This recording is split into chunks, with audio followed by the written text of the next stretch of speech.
the two teams will certainly go for the first trophy of the season with power and with a desire as well to be ready for the championship, so that plays a part in it as well, and to give competition to players who need it.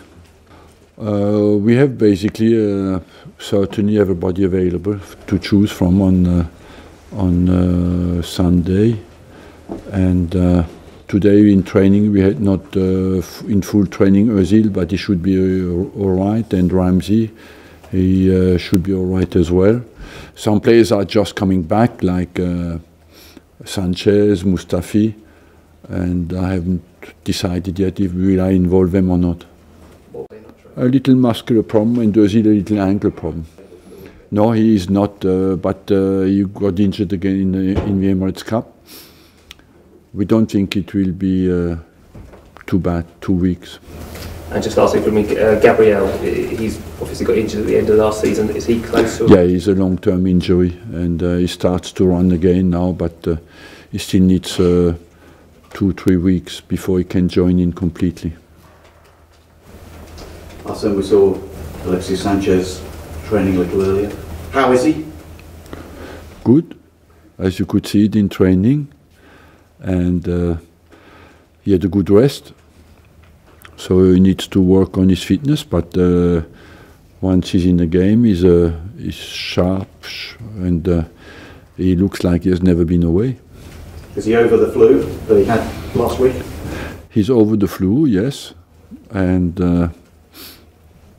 I told you always it's no problem, was never a problem for us.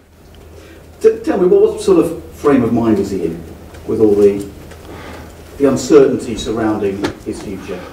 A frame of mind of football play is quite easy, you know. Once you go out and play, you focus on the game and you enjoy the game.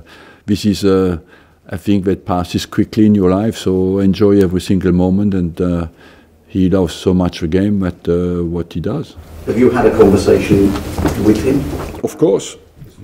I speak to my players like... what can you tell us then? Nothing. Well, has he asked to leave? I just answered your sentence. I will not give you anything away on that, because that's the only thing I can tell you. He is focused. My decision is clear. He will stay, and he will respect that, and that's as simple as that. Has he given you any indication that he will sign a new deal? That's again, we do not want to come back out on that, because it's every negotiation or not negotiation has to be a little bit secret. The transparency society is very pushy, but we have to resist a little bit, as much as we can. And we know as well that we have a duty to inform people, but some things, to talk about some things is not information anymore, it's suicide. But you remain confident that he will certainly be here for the coming season? Yeah, I hope he will be here. I think he will be here for this season, and if we manage to do it for more seasons, we'll do it as well. What news on perhaps other players who are in the last year of their contracts? Is there any progress on the likes of Kieran Gibbs and Alex Oxlade-Chamberlain? Nothing to announce, you know. Is anything close? Has there been any progress?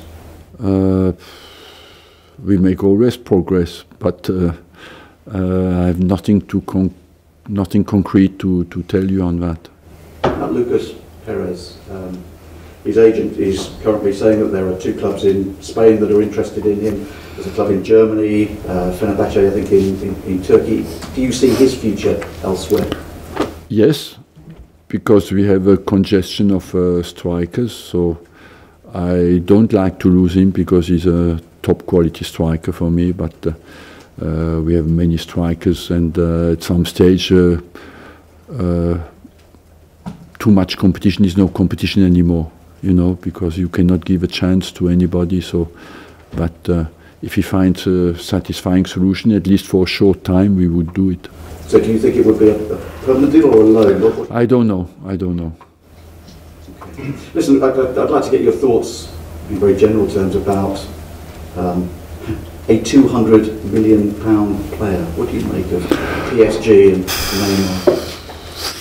For me, it is the consequence of the ownerships, you know, that has changed completely the whole landscape of football in the last 15 years.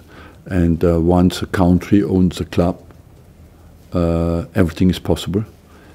And so it becomes very difficult to respect financial fair play, because you can have different ways or different interests for the country. To have such a big player to represent the country can justify some investments that look unusual for the game. And that's why I always did plead for football living with its own resources. And apart from that, the numbers, we are not in a period anymore where you think, or in some places you think, I invest that, I will get that back. We are beyond that.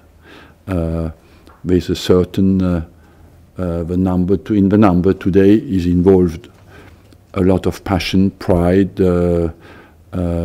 public interest, and that you cannot rationalize that anymore.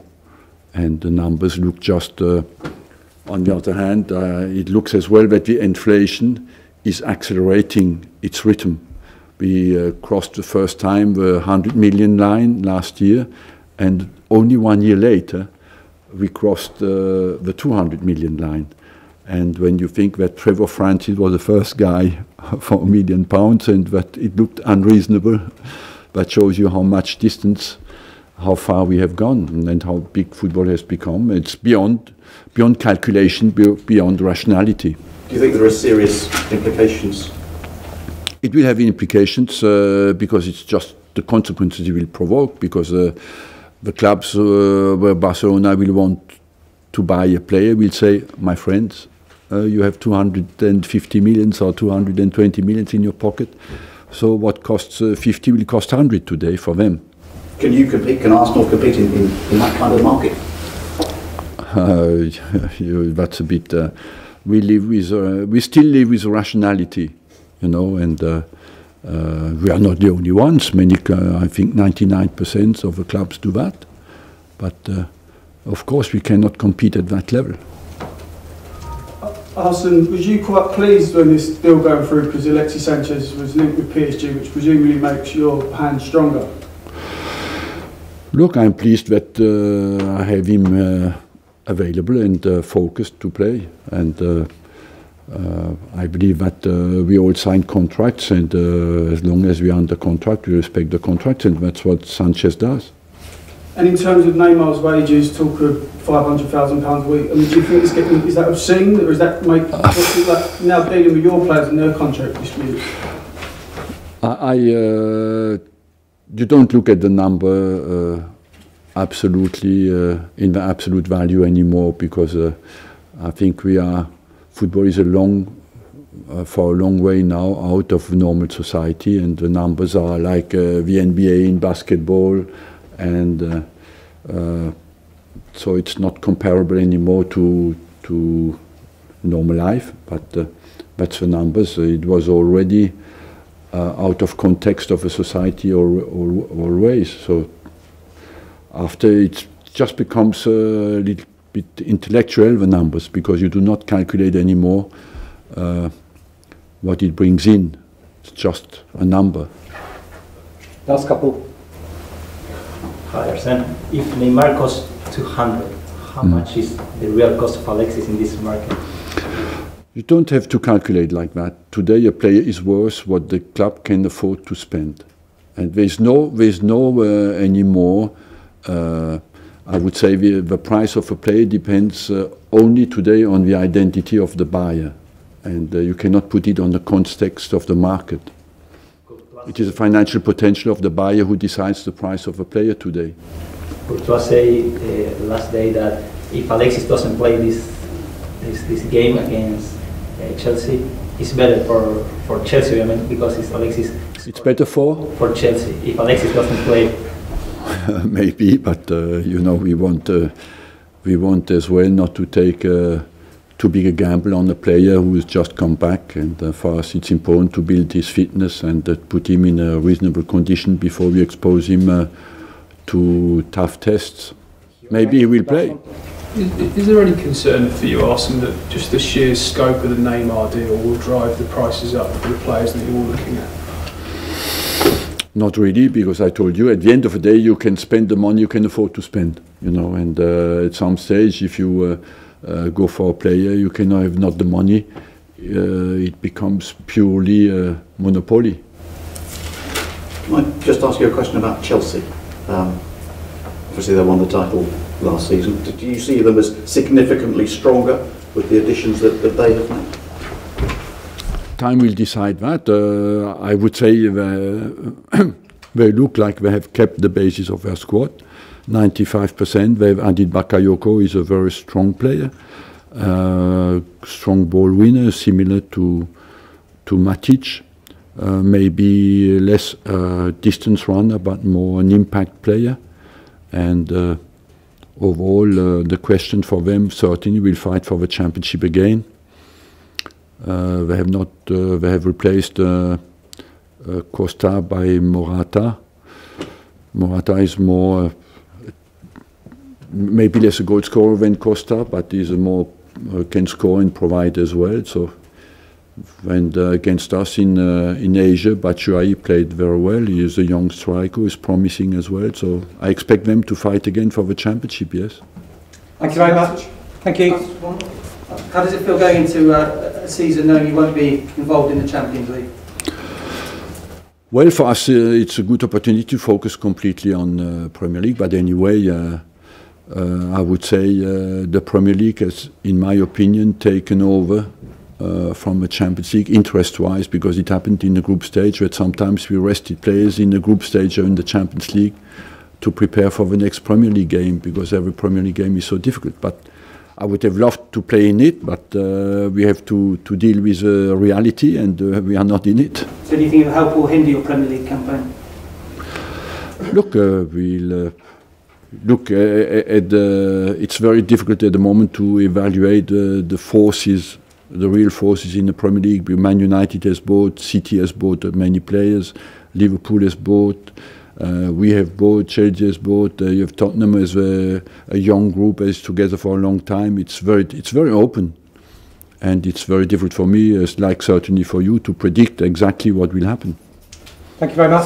Can you just quickly address the controversy surrounding the owner of this club? I mean, there's a huge amount of negative backlash coming from the media, coming from supporters groups. How does that affect you, your group, your football? Not at all. We are professional football people, and I think what it means to be professional is to focus on your job. And the strength of professional people is as well not to be diverted by noises that are not their problem. But the fans themselves, I mean, there's 50,000 signatures on a petition to get rid of the owner. I mean, surely that's something that will causes problems down the line, and it maybe takes concentration off the game, doesn't it? Sorry? It might take a concentration off your game and distracts the group as a whole. No, I don't know.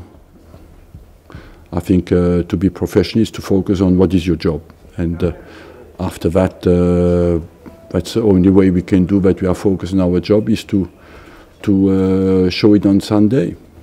Next game is always the most important. Thank you very much. And yourself on the morality behind a channel that shows animals getting killed? Look, I cannot judge because I don't know what's going on, you know. I have not been informed about that, and so I cannot give you any more information on that. Thank you. Thank you.